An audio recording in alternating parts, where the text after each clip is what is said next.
Today, we're moving from 10 minutes of work that we did on the first day to 12 minutes of work. How are we going to do that? Very simple. In the EMOM schedule, we're adding 1 more minute of the flow and 1 more minute of kettlebell swings. So you're going to do 3 more repetitions of the flow and 5 more repetitions of the kettlebell swings for a total of 12 minutes of work today. Now, if day 1 went well and you feel comfortable and confident with the movements, this should be relatively easy for you. If you're not so comfortable and confident with the movements, go ahead and check out my tutorials. And remember, it's not about speed, it's about getting accustomed to the movements, it's about building the basic strength and basic stamina to be able to run this program for the longer period of time and to build that foundation that we need to do more and different things with the kettlebell, working up to unilateral complexes and working for 30 to 45 minutes at a time. I hope you're ready. I know I am, and we're going to get started.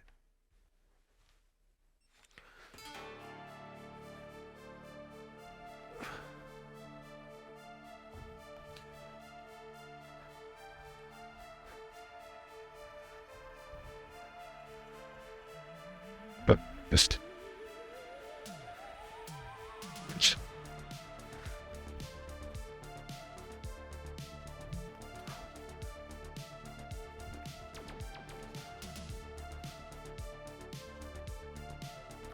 and again, if this feels easy for you, that's a good thing. It might feel like you think the weight is too light. You might feel that you're not putting in enough work.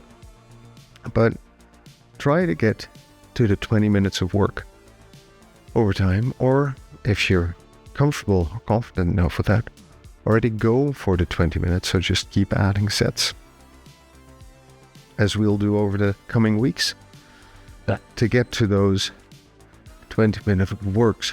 But you'll see that once we start adding repetitions up to 10 kettlebell swings and 5 sets of the flow in the minute, and then move up to a slightly heavier weight over time, when we're able to do that for about 30 minutes, you'll see that actually the amount of work is relatively reasonable. By adding 1 set every time we exercise, if we think we can, we're actually building strength and conditioning over time smartly with a kettlebell. Because with a kettlebell, we can't increase the load by 1 or 2 kilos. So we need a slightly different approach to training to make sure we're making the progress we want to be making. Neutral spine, feel it in your hamstrings, deadlift, roll from the back, clean, press overhead, squat, set down, check in on your form every time. Again, this is not about speed yet. This is about getting accustomed to the movements, proper techniques, and building that baseline of strength and stamina that we need to perform greater feats of strength and conditioning over time. And there are a lot of cool things that we are going to be able to do once we get stronger with a kettlebell. And if you follow my live stream, you know what I'm talking about. Second set, kettlebell swings.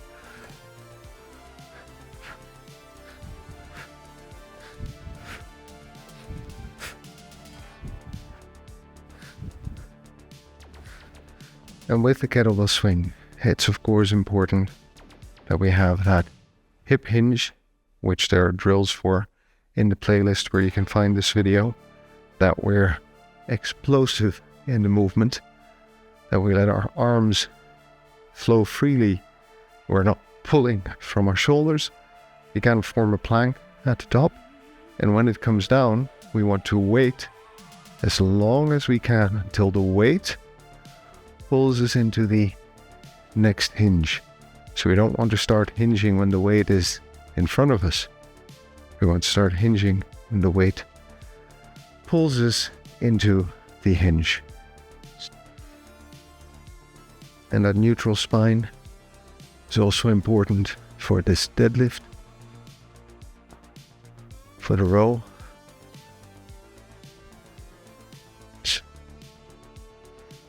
These are all very similar movements, and they're all connected. Third set of the flow.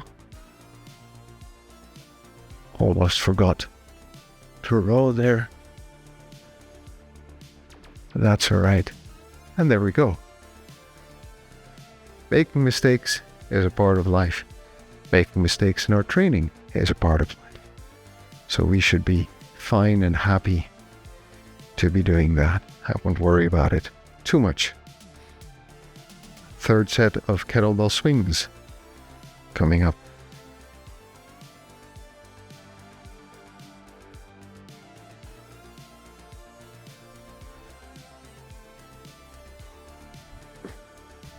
And wait.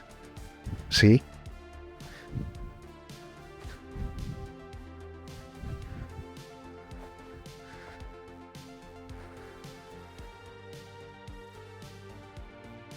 And the nice part about training and about getting this kind of work in is that right now it might feel like a workout because we're getting started with the kettlebells. But over time, it'll start to feel more like a warm-up and getting you ready. And this kind of a flow, complex, and also two-handed swings, also with heavier weights, you always pick a slightly lighter weight for your warming up, of course. But it is a great way because a warm-up should be somewhat active and engage your body in the movements, engage your joint in the movements that you intend to be doing throughout your workout. Fourth set of the flow. Neutral spine, feel it in your hamstrings, deadlift, row, clean, press, squat, and again.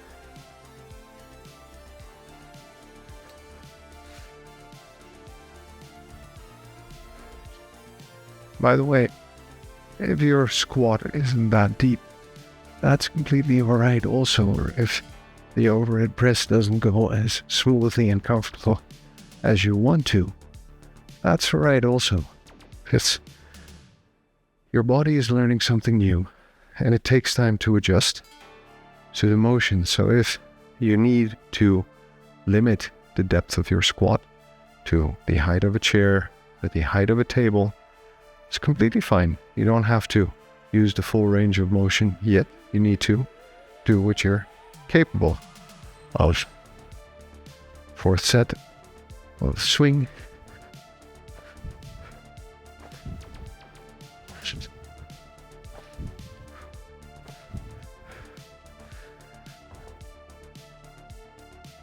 Two more sets to go.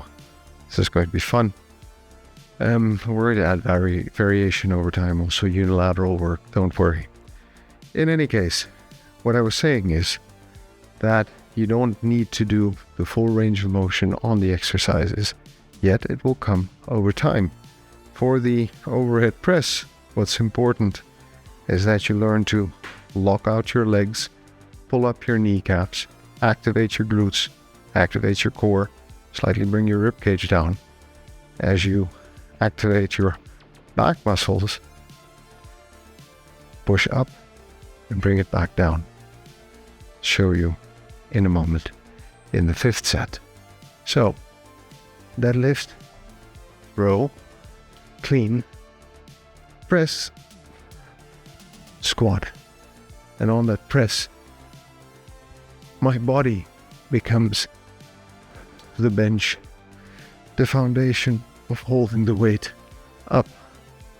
So everything locks out. I think I forgot the squat there. Sorry about that. So I'll just do one extra squat to make sure I've done all the movements. And there you are. So keep that in mind. There are techniques that we are trying to master slowly over time And we're building the strength and conditioning to do this work with heavier weights over an extended period of time by working on the basics and working our way from a low volume up for the highs to a higher volume. And we're almost done because we are now up on the 5th set. This is going to be the 6th set and final set for this work.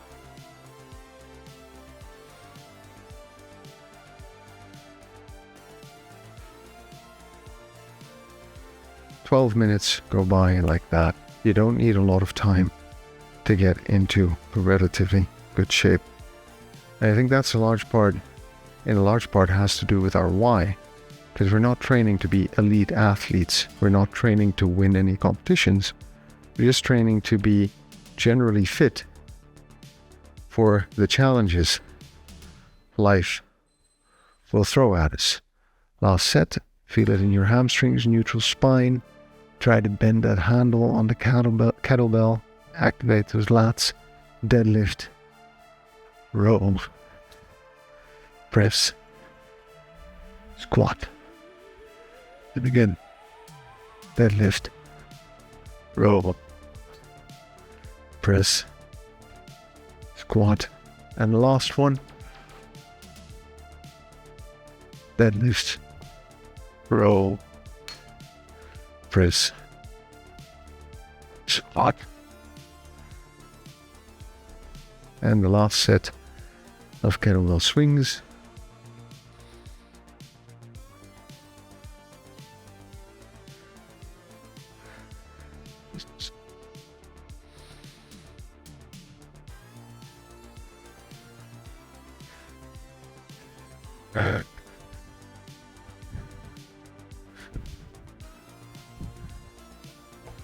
Four, 5. Look at you and look at us. We are done for today. I'm going to stop that timer right there. Thanks for joining, for following along again. I know getting fit, getting into shape is a challenge. I've been up, I've been down. I've had to go back up and come back down. When it comes to weight loss, when it comes to my strength and conditioning, I've been in and out of the gym for 24 years and lost 12 years. I think I've been, lost 8 years. I've been relatively consistent. And it's been paying off, and specifically the last year and a half where I really got back into a daily routine, first with body weights, this year with kettlebells. I've learned a lot. And it's brought me this far, and hopefully it will bring me a lot further. Like I always say, I train for living an adventurous, active, self-sufficient life, hopefully well into my hundreds. That means I mind my sleep, I mind my food, mind my activity, and I try to be overall as healthy and fit as I possibly can. I also always say, it's not about the way I look, but about the way I feel, and we're good just the way we are. We've got to love ourselves before we can go on. And the only way to get anything done, friend, is by showing up and doing the work. So I'll see you on day 4 and day 5. Day 4 for some more reflections and planning. Day 5 for the 14 sets that we're going to do next